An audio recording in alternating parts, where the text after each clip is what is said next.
19장 14절에서 15절 말씀입니다. 오늘 우리에게 주시는 말씀은 사무엘하 19장 14절에서 15절 말씀을 함께 읽도록 하겠습니다. 모든 유다 사람들의 마음을 하나같이 기울게 하매 그들이 왕께 전가를 보내어 이르되 당신께서는 모든 부하들과 더불어 돌아오소서 한지라. 왕이 돌아와 요단의 이름에 유다 족속이 왕을 맞아 요단을 건너가게 하려고 길갈로 오니라. 아멘. 오늘 말씀은 압살롬의 전사 이후에 다윗이 다시 온 이스라엘의 왕이 되는 이야기입니다.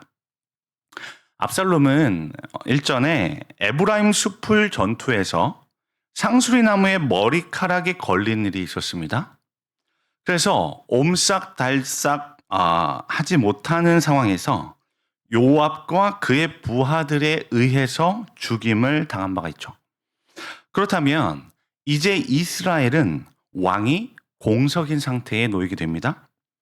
그래서 불안한 마음에 이스라엘의 모든 지파 백성들이 변론을 시작하는 거예요. 그동안 다윗 왕이 다스렸을 때의 업적을 이야기합니다. 그리고 현재 압살롬의 전사로 왕이 없는 상태인데 왜 다시 다윗을 왕으로 모셔오지 않고 있냐면서 서로 나누는 것이었죠. 이 소식이 다윗에게도 들렸는데요. 내용 관찰 1번 보겠습니다. 다윗은 유다 장로들에게 무엇이라고 말합니까? 12절 말씀을 보면 다윗이 사독과 아비아달 이 두 제사장을 통해서요. 유다 장로들에게 말을 전하고 있었는데요. 그 말은 뭐였냐면 너희는 내 형제요 내 고륙이라는 거예요.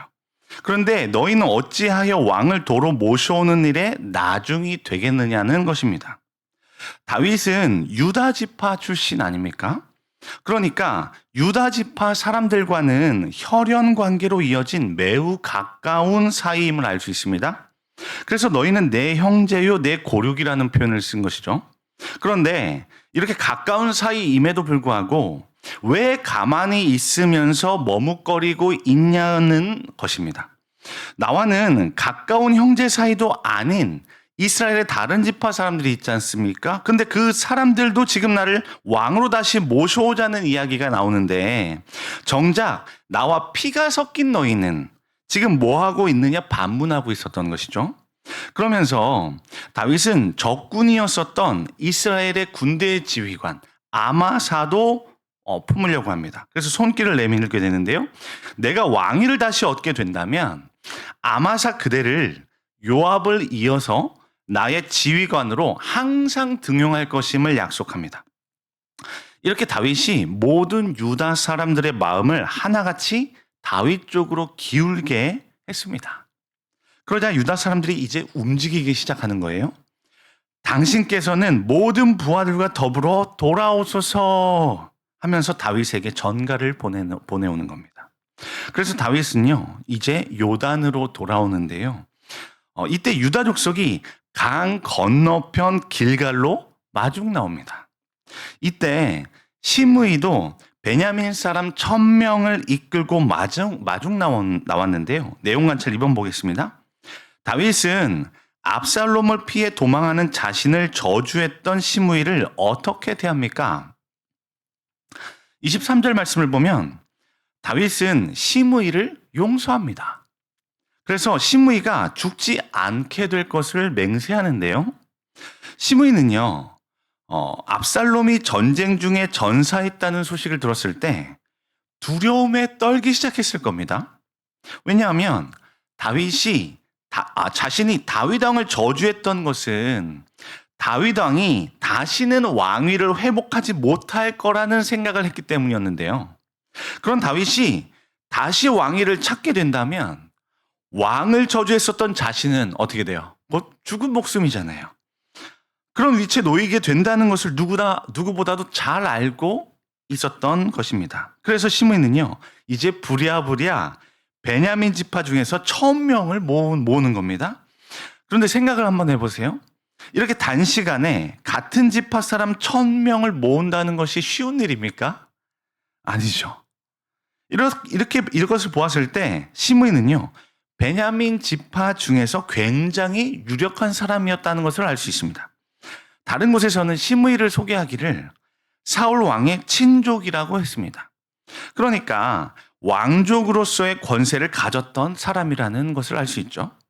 이런 그가 북쪽의 다른 지파들보다 앞서서 다윗 왕을 영접하러 나간 것입니다. 이렇게 다윗 왕을 생각하고 있는 자신을 좀 봐달라는 제스처였던 것이죠. 이 제스처를 다윗은 받아들입니다. 시므이를 살려주기로 하는데요. 이제 연구와 묵상 보겠습니다. 다윗은 왜 모든 유다 사람의 마음을 하나 되게 하고 자신을 저주했던 시므이도 죽이지 않고 용서합니까? 만약 다윗이 유다 지파를 끌어안지 않았다면 그들은 다윗을 다시 왕으로 모셔오는 일에 반대했을지도 모릅니다. 왜냐하면 자신들은 다윗을 버리고 압살롬을 선택했던 주동자들이었기 때문이었죠. 그러니까 반역하는 것에 대한 공모자들이었던 거예요. 그렇다면 그들이 다윗 왕을 다시 모셔오는 일에 쭈뼛쭈뼛했던 것은요, 보복당할까 봐 두려운 마음이 있었던 거죠. 아마사 같은 경우도 그렇지 않았겠습니까?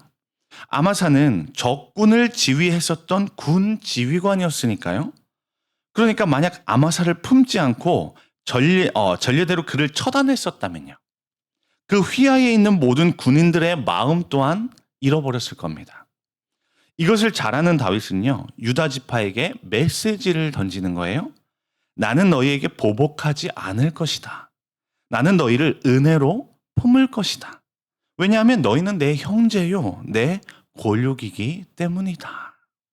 마찬가지입니다.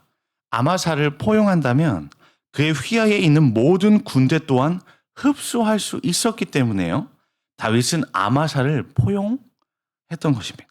시므이의 일도 마찬가지였는데요. 만약 시므이를 처단했다면요, 베냐민 지파 사람들의 마음을 얻기는 어려웠을 것입니다. 왜냐하면 시므이는 베냐민을 대표하는 사람이었기 때문이죠. 그러므로 다윗은 시므이를 품으면서 남은 베냐민 지파의 모든 사람들의 마음을 얻는 것을 선택했던 것이죠. 이제 느낀 점 보겠습니다. 왕권을 회복하면서 보복하지 않고 용서를 통해 공동체의 화합을 이루는 다윗을 보면 무엇을 느낍니까? 다윗이 보이는 이러한 모습이 바로 성경에서 말하고자 하는 사랑과 용서의 모습이 아닐까 싶습니다. 베드로가 예수님께 이웃을 몇 번이나 용서해야 합니까? 질문하면서 7번 용서하면 되겠습니까? 하고 예수님께 여쭈었을 때 예수님이 말씀하시지 않으셨습니까? 70번씩 7번이라도 용서해야 한다 말씀하셨습니다. 왜냐하면 나 스스로가 하나님 앞에 1만 달란트를 빚졌다가 탕감받은 자이기 때문입니다. 더 큰 죄에 대한 용서를 내가 경험했다면 너도 다른 사람의 작은 잘못들은 용서할 수 있어야 한다는 것이죠.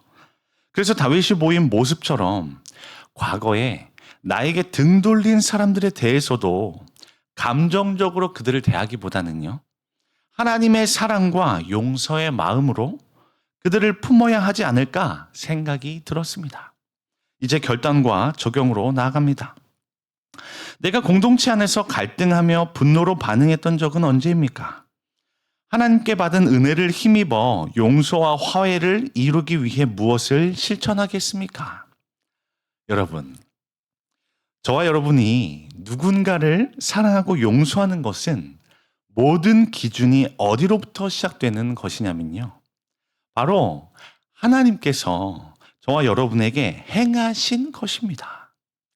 하나님께서 저와 여러분을 사랑하신 사랑은 어떤 사랑이었습니까? 조건 없는 사랑이었습니다. 죄 없는 당신의 아들을 희생하신 사랑이었고요, 일시적이 아니라 영원하신 사랑이었습니다. 믿으십니까? 또한 저와 여러분을 용서하신 것도 마찬가지였죠. 저와 여러분은 하나님께 1만 달란트 빚진 자, 곧 16만 년 동안 일을 해야만 갚을 수 있는 그러한 큰 빚을 진 사람들이었습니다. 그러나 그 빚을 모두 탕감해 주셨죠. 이런 하나님의 사랑과 용서의 가치를 발견할 수 있다면요, 저와 여러분이 만나는 모든 이웃을 향해서 하나님께서 저와 여러분에게 그러하셨듯이 사랑과 용서를 베풀 수 있게 되지 않겠습니까?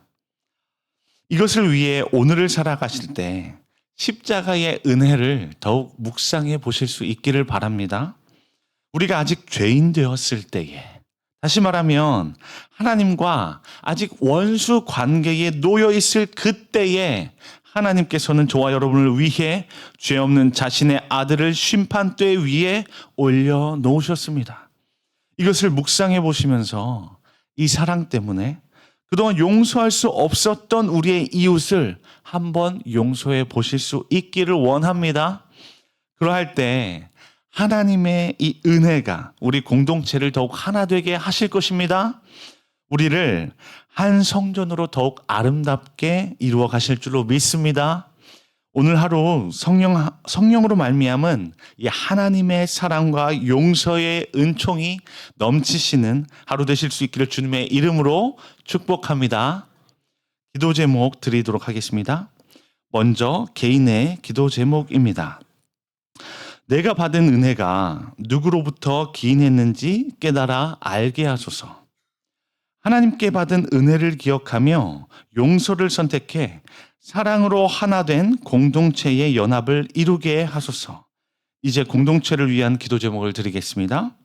모든 성도가 기도의 자리로 나아가 기도의 불이 다시 살아나게 하소서. 성령의 충만함을 받아 삶 가운데 능력 있는 믿음의 삶을 살게 하소서. 이 모든 기도 제목을 놓고 이 시간 주여 한번 부르시고 다 함께 기도하며 나가시겠습니다. 주여.